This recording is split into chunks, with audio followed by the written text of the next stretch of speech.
My sister looked me in the eye and said, "You could cry later. This day belongs to me." While stealing my wedding venue and date, she had no idea who my fiancé really was. The truth destroyed her entirely. "You don't mind rescheduling, right? It's just a small wedding. Mine's going to be a real event." That was the exact sentence my younger sister, Talia, said to me 3 weeks before my wedding, after she stole my venue, my date and the last bit of respect I had left for my family. My name is Nora Sinclair. I'm 35, a professor of visual arts at a small liberal arts college in Portland. I'm not flashy, I don't chase trends, and I certainly don't have thousands of followers hanging on my every filtered selfie. That's Talia's world. She's 28, a beauty and lifestyle influencer, whatever that really means these days. My parents adore her, always have. I'm the quiet one, the one who chose stability over ambition. Their words, not mine. I got engaged last fall to Julian, an architectural designer I met at a guest lecture. He was kind, soft-spoken, and saw value in things others overlooked. Like me, we fell in love over black coffee, sketchbooks, and long rainy walks along the Willamette River. When we decided to get married, I didn't want anything extravagant. I chose a local art gallery that hosts intimate weddings. It was the place Julian first told me he loved me. The gallery was small but meaningful, and we booked it over a year in advance for May 20th at 3 p.m. Everything was planned, the invites were sent, the florist, the caterer, even my dress, custom made by a former student. It was going to be our day, and then Talia called. She said she had big news and insisted we have a family dinner at our parents' house. I should have known something was off. The moment I walked in and saw champagne already popped. Talia was glowing, practically bouncing in her seat. My parents beamed at her like she had just announced world peace. "I'm getting married," she squealed to Aiden. It's her boyfriend of 6 months, a flashy advertising exec with perfect teeth and a Porsche Parks. Like it's a personality. "That's fast," I managed to say, trying to hide my confusion. "Oh, and guess what? We're getting married on May 20th, isn't that crazy?" I froze. "What do you mean, May 20th? I asked slowly. "That's my wedding day." Talia giggled like I had told a joke. "I know, but you didn't copyright the date, Nora. Besides, you can reschedule, right? Your wedding's just small. Yours is going to be huge. We booked the Armitage Hotel. Aiden's uncle pulled strings to get us the ballroom. It was the only available date." My heart dropped. The Armitage was one of the most exclusive venues in the city. But, more importantly, why my date? I looked at my parents. Surely they'd say something, defend me. But my father just shrugged. "Maybe it's best if you adjust. Probably his wedding will have more guests, more press. It's better for the family press." My mom chimed in too. "Nora, don't be difficult. Your ceremony is more personal. You can move it to the next weekend. Everyone will understand number." I didn't understand. I sat there blinking as my family essentially erased my wedding in real time. I stood up. "I'm not rescheduling. We planned this over a year ago." Talia's smile faded. "Don't be selfish." I felt like screaming. Instead I just grabbed my bag and walked out the door, my mother calling after me, "Think about what's best for the family." That night I told Julian everything. She didn't say much, just listened, held my hand and said, "We'll figure this out." And I believed him. I wanted to believe him, but the very next morning I received a phone call from the gallery coordinator. "Nora, I'm so sorry, but we've just been informed of a last-minute change. The gallery is no longer available on May 20th. My breath caught. What? Why? There was a pause. It was booked under Talia Sinclair's name. My sister had literally taken my venue. I dropped the phone. My hands were shaking. I felt like the world tilted sideways and I was the only one falling. That was the moment I realized this wasn't just a coincidence. Talia wasn't just taking my date. She was trying to erase me, but she had no idea who Julian really was and what we were about to do next. I stood in the middle of our tiny kitchen, gripping the edge of the counter like it was the only thing keeping me upright. The words from the gallery coordinator still echoed in my ears. It was booked under Talia Sinclair's name. She hadn't just stolen my date, she had taken the exact venue. Julian and I had poured our hearts into the place where we first met, the place I envisioned walking down the aisle, surrounded by people who knew our story, and she took it like it was nothing. Julian walked in with 2 coffees but paused the moment he saw my face. I didn't have to say a word. She took the gallery. I said, my voice barely a whisper. Julian set the cups down and crossed the room in 2 steps. "We'll find another place," he said gently. "No," I replied, "you don't get it. This wasn't about logistics, this was personal." She waited until everything was set. Then she made her move. I knew Talia. Her smile was sweet but hollow, and behind it lived a need to be the center of everything. She wasn't satisfied unless the spotlight burned bright and everyone else disappeared into shadow. And in our family, that spotlight was hers by birthright. When I told my parents about what had happened, their reaction was exactly what I expected. "Well, maybe you should have finalized the deposit earlier," Dad said dismissively. "I did." She outbid it. "I didn't even pretend to be sorry. It's just a venue, Nora. It's not worth causing drama between sisters. Be the bigger person." The bigger person, always me, always the quiet one, the mature one, the one who bent so others could shine. Except this time, something in me snapped. I stopped answering Talia's texts. I blocked her on Instagram, and when she posted her dream venue reveal with photos of the very room I once called my own, I deleted the wedding board I had been building for a year. I went to Julian and told him I don't want to do this anymore. He looked up from his sketch pad. "Do what?" "Pretend like everything's fine.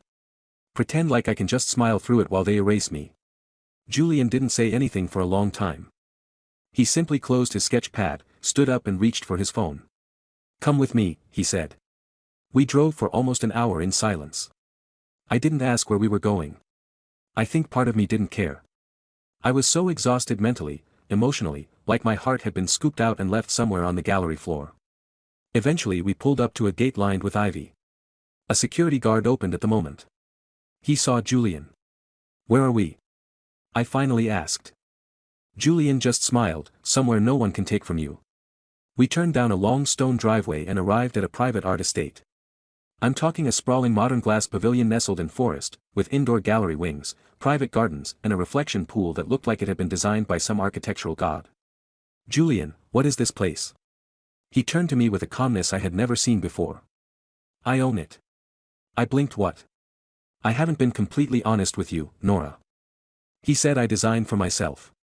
I have a studio, investments.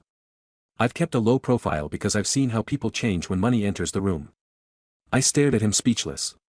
He continued, "This is my personal gallery, and if you want it, it's yours for the wedding, for anything." I sat there in stunned silence. He wasn't trying to impress me. He was giving me something more valuable than a venue. He was giving me choice, dignity, power. My eyes welled up, but I forced a smile. "Tally is going to lose her mind." Julian smirked. "She has no idea what's coming." And just when I thought the emotional roller coaster had peaked, it plunged again. That night I got a notification on my phone. Aiden, Tally's fiancé, had just followed me on Instagram, which was odd because we'd never spoken. Then a DM. "You deserve better than what they did to you. Can we talk?" from Aiden. Tally is fiancé. At first I thought it had to be a mistake. Maybe he meant to send it to someone else, or maybe he was just trying to stir the pot. But the message sat there, deliberate, clear. Julian walked in just as I locked the screen. "You okay?" he asked, handing me a glass of wine. I forced a nod. "Yeah, just trying to process everything." I didn't tell him about the message, not yet. Instead, I replied to a text message. "Tell him about the message, not yet." Instead, I replied to Aiden with a single word: "Why?" He answered almost instantly, "Because I'm not blind, I see what's happening and I'm starting to wonder if I'm the next one being used." That hit like a punch to the chest, not because I cared about Aiden, but because I knew that feeling, that exact moment when you realized someone you love might be manipulating you, not supporting you. He asked if we could meet. "Nothing weird, just coffee somewhere public. That's my better judgment." I agreed. We met the next afternoon at a cafe near downtown.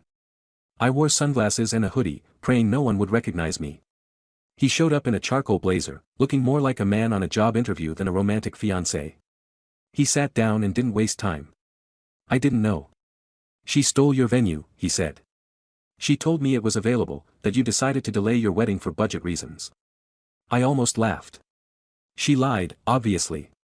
He sighed and rubbed his face. "That's what I'm starting to realize. It's whole wedding. It's like a marketing campaign for her. Everything's about the optics. She keeps pushing for me to get sponsorships for the ceremony. She even hired a videographer who's worked on reality shows. I felt my stomach twist. Last week. She asked if we could pretend to have met at a beach in Bali, so it sounds more exotic. What I choked. Yeah, she said. Our real story wasn't share-worthy enough. We sat in silence for a moment, the noise of clinking cups and background music muffled by the pressure building in my chest, and then Aiden leaned in. I also found out something else. He whispered, she has a burner phone. I blinked, excuse me. She hides it in her makeup drawer. I saw her texting someone late at night, laughing, deleting messages. When I asked, she got defensive, said I was paranoid. I stared at him, cold realization flooding my veins. You think she's cheating? He shrugged. I don't know. But I don't trust her anymore, and I can't ignore this sick feeling that I'm just another prop in her perfect image. I didn't know what to say. I had expected drama, sure, but this was unraveling faster than I could track. As we parted, Aiden looked me dead in the eye. Whatever you're planning, I want to help. That night I told Julian everything, the messages, the meeting, the burner phone. To my surprise, he didn't look angry. He looked ready. This is exactly why we don't back down. He said. They wanted to humiliate you. Now we show them who you really are. The next few days were a whirlwind. Julian made calls, quiet ones, discreet ones. He asked me to trust him and I did. Then came the invitations. Ours went out, first hand delivered, beautifully printed with gold leaf detail and custom calligraphy. But there was more. Every single one included a private RSVP code linked to a luxury estate venue, the Redwood Pavilion, a place I'd never even heard of until Julian showed me, but apparently in his circle it was the venue. People were already talking and then it happened. Talia called me after weeks of silence. She wasn't angry number, she was smug. Hey, sis, she could. Just wanted to let you know we're releasing our wedding trailer on social media this weekend. Thought you'd want a heads up, since you know yours might look a bit underwhelming in comparison. I said nothing, just let her talk. But 2 days later, before she could drop her big video, she was scooped. An industry blog posted a leaked guest list for our wedding including several A-list names. It went viral in hours. Then Talia's worst nightmare showed up at her doorstep. She messaged me in all caps, why is Aiden refusing to finalize our guest list? What did you tell him? I didn't reply because at that exact moment Julian was in the studio printing the final seating chart and one seat was reserved for a very special guest. The editor-in-chief of the magazine, Talia, has been begging to feature her in for years. I want the number 2 if you want to know what happens when Talia sees who stole her spotlight for good. I always imagined my wedding day would feel magical. Turns out, revenge feels even better. The morning of our wedding arrived with an eerie calm. Portland skies were clear, sunlight pouring through the trees surrounding the Redwood Pavilion.